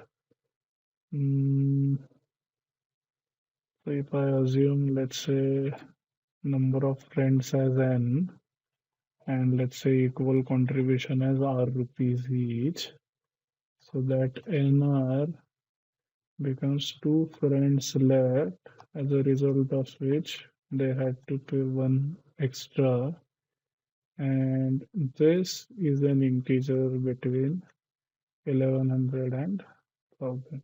Okay. nr is equal to nr plus n minus 2r minus 2. So nr gets cancelled. Can I say n is equal to basically 2r plus 2? N is equal to 2r plus 2. So if I use that here, so I know nr is between 1000 and 1100. Or I can write it as n in bracket r plus 1. So basically, so let me assume some value. I have n. No, no. I will assume the value for actually r, not n.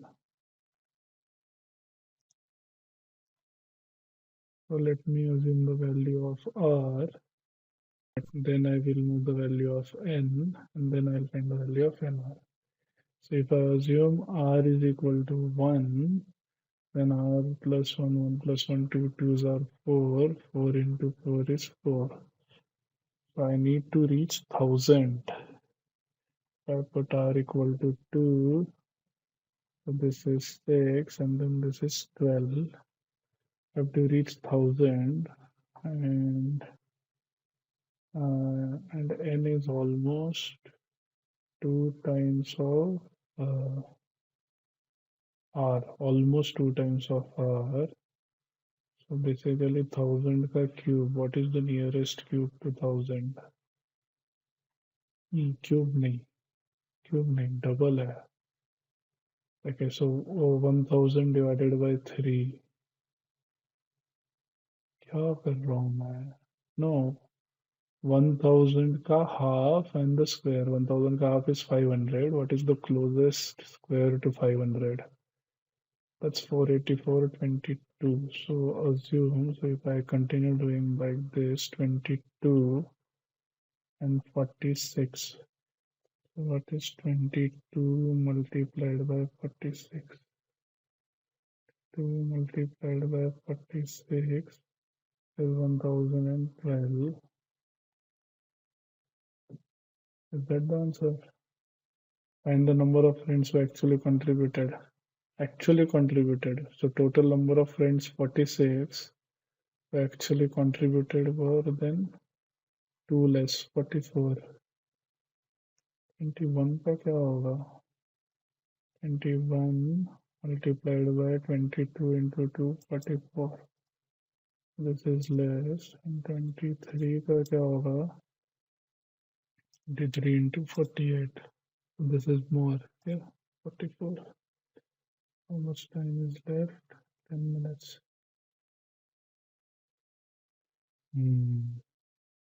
Right. Not 2 by says that A is 2 by 3, B is minus 8 by 6. And P कहाँ पे आएगा ये? 2 by 3 would be 2 by 3 would be somewhere here. Minus 8 by 6 would be somewhere here. And point P says that angle APB is pi by 2. Find the area of triangle APB. So this is AB. This is A. This is B. And I need a point P such that APB is 90 degree. So basically circle banana hai mujhe. Now any point on this circle will form an angle of 90 degree, correct? Because semicircle, assuming AB is the diameter and then somewhere there is a center here. And the area of triangle ABB, then how many points P exist in XY plane? Oh, I need area to be 24. Basically, if I assume this is P, correct?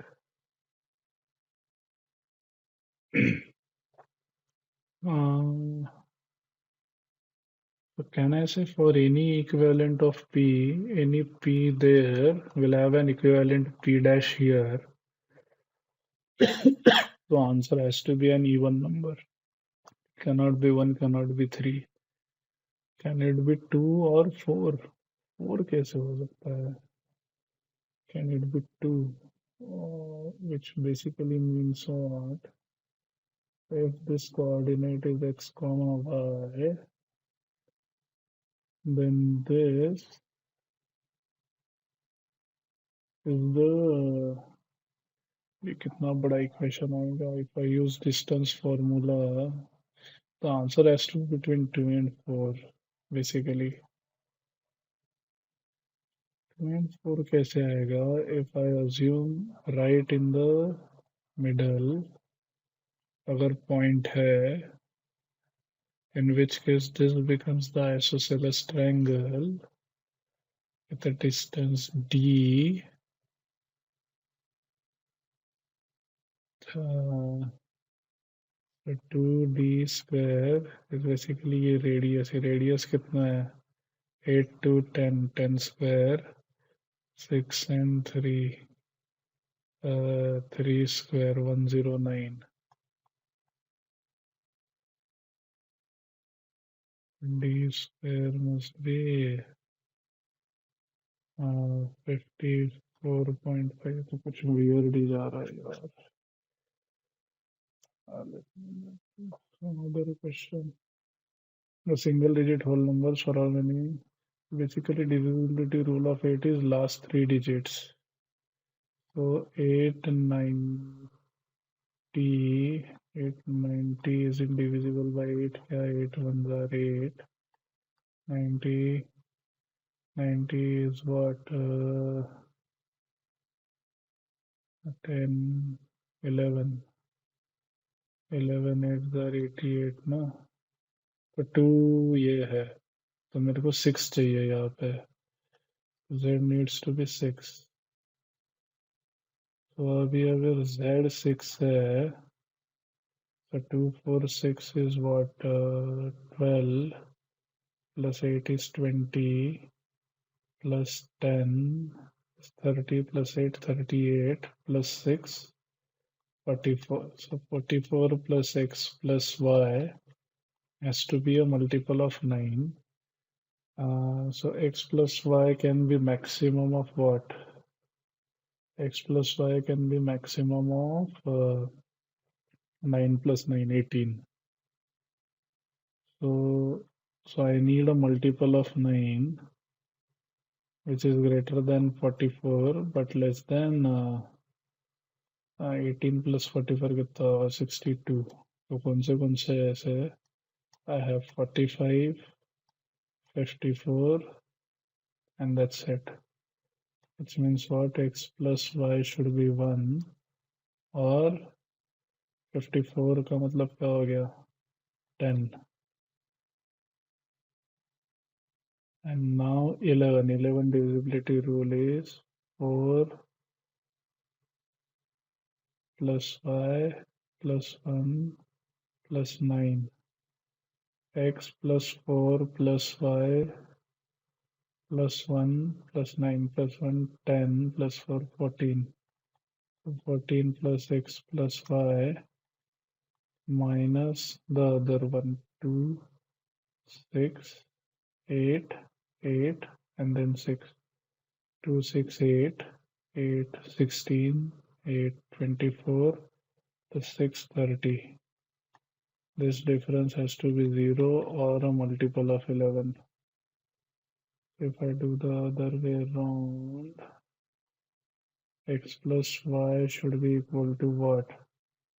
14 minus 30 will be minus 16 इधर जाके plus 16 और 11 का अगर multiple चाहिए 11 plus 16 कितना होगा 27 27 तो possible ही नहीं है x plus y इधर 16 आ रहा है x plus y इधर 1 और 10 आ रहा है तो ये तो पॉसिबल ही नहीं है मतलब क्या हो गया The first type prime number starting from 7, the sum of the first j terms of this sequence is denoted by Sj. Which of the following is true? So basically A3 क्या होगा 7 into 11 into 13 और S3 क्या होगा S3 होगा A1 plus A2 plus A3 which means 7 plus 7 into 11 plus 7 into 11 into 13. That's what this basically means. Which of the following is true? If I is even, Si is odd. If I is even, Si is odd. I मतलब ये 3 अगर तो S4 क्या होगा odd plus odd plus odd plus odd. So if I is even, Si is even. So this is wrong. If Ai is odd, Ai will always be odd, no? No, Si can be even. If Si is even, Ai is odd. Ai is always odd. ये तो हमेशा ही सही रहेगा. If Si is odd, which means there are 5 terms, exactly one of I and Ai is odd. तो I क्या हो गया odd and Ai तो हमेशा odd रहेगा. So not exactly one, both will be odd. So this one, see, 2 minutes left. Is there anything I can solve? Alright, okay. I don't think there's anything I can solve. There's almost a minute left. Minimum number of straight lines equal to 10. 16 parallelograms कैसे मिलेंगे यार? दो होंगे तो एक ही मिलेगा. एक add कर दूं तो कितने मिलेंगे? 1 2 3 4 5 6 7 8.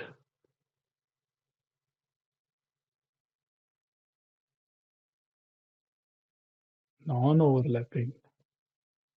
अच्छा, non-overlapping. अच्छा, this could have been easier ना. 3 4 होगा 1 2 3 4 होगा तो नॉन ओवरलैपिंग कितने हो गए 1 2 3 4 5 6 7 8 9 हो गए तो 16 के लिए कितने लगेंगे एक और लाइन 5 5 10 लाइन और this was actually easy okay I guess I that's it so yes this was the attempt guys I think I could have done better in DILR to be very honest because I just solved the two sets and the last set was problematic. Uh, English also could have been better. I had to rush through in the end, and I could not even attempt the parajumble. I should have just marked some random sequence, but even that's not possible. And I guess the last question that I solved was beyond the actual limit, so I'll not consider that in the evaluation. So yeah, overall a very tough mock, to be very honest. Really enjoyed taking it. Uh, Kind of had to use all parts of the brain, to be very honest. I feel very exhausted after writing this, and it really tested the patience and the limits. So definitely a much tougher mock, uh, much higher in difficulty as compared to the last year's CAT question paper, but very similar to, I can say, the previous year questions, previous to that year, basically. So what I will do is I have an answer key that has been prepared by the team. So I'll just enter the responses that I have marked there, and we'll just quickly look at the score uh, as to how am I scoring in this. Okay, so let me just get back with the answer key. All right. So here is the answer key that has been prepared by the team. I can see all the answers are marked here. So let me just quickly input my answers in this, and we'll see how did I fare in this mock. So it's D, C, C, and A. I got D, C, C, and A. Then there is a D and a blank and a D and a blank. D, a blank, D, and a blank. Then we have B, C, C, C. Let me check. B, C, C, C. This was that Australia passage. Very easy. This is B, C, B, A. B, C, B, A. Really B, C, B, and A. Then we have B and A and a C. B, 17B, 18A, 19C. 17B, 18A, 19C. I did not attempt para jumble. So that's 2 and 3 in the end. So very good attempt as far as what I can tell. And I will not include the last one that I marked. So that was the last RC question because that was over the time. So I'm just gonna keep it blank. Yeah, that's the attempt. Surprising. Very went very well as per the score. All right. Here I marked 15, 39, 384, 61. 15, 39, 384, and 61. Very good. Then I have a B, a C, a B, and a A. B, C, B, and a A. Then I have 120, 135, and that's it. 120, 35. Yeah. So far in these two, I've got 80. Uh, 80 would fetch with this difficulty 99 percentile. So far so good. Let me go to QA. So I got A for second question. Then I got C for the third, A for the fourth, and then a D and a four, a D and a four. Seventh I marked C, eighth I skipped, nine skipped, 10 B. 11 is 5, then 14 is A, 11 is 5, and then 14 is A, 15 is C, 16 I mark 16, 17 is 66, 18 is last minute D, so it is correct. 19 is 15, 20 is B, 19 they are saying is 16. Okay, I got 50. 64, right? Is there any other possibility? 16, the number of strictly increasing functions that can be defined. How is 16 possible? I don't know. Okay, so the solutions would be available uh, on the test portal. So maybe I'll have to look there. But okay, 20 is B. That is fine. 21 is 5 and 22 is 44. Okay, again, my my answer is 5. 1, 2, 3, 4, 5. Yeah, they're saying 6. Not really sure how much is the okay. The total score is 125. Uh, all in all, 3 incorrect. Uh, VARC attempt, I guess, was pretty low. Typically, I'm someone who focuses on higher number of attempts in VRC because sometimes my accuracy goes for a toss. So my attempt really helps me there. But today was a peculiar case where my accuracy was good, but then my attempt suffered. But all in all, happy with the score, 125. This would definitely fetch somewhere about 99.5 plus kind of a score. Even in the last year's uh, easier, supposedly easier CAT as compared to all the previous years. Okay. So yeah, this is it, guys. The 125 is the score. If you really want to attempt this mock, then please consider the test series. It's a very well made test series with thoroughly researched uh, content. So I suggest anyone who really wish to be attempting real life mock cats, a reality, near reality, actual cat mocks. If you really want to write, then perhaps give this one a try. The link to enroll in the test series would be in the description, and I'll see you in the next video. Thank you, everyone, and have a great day ahead.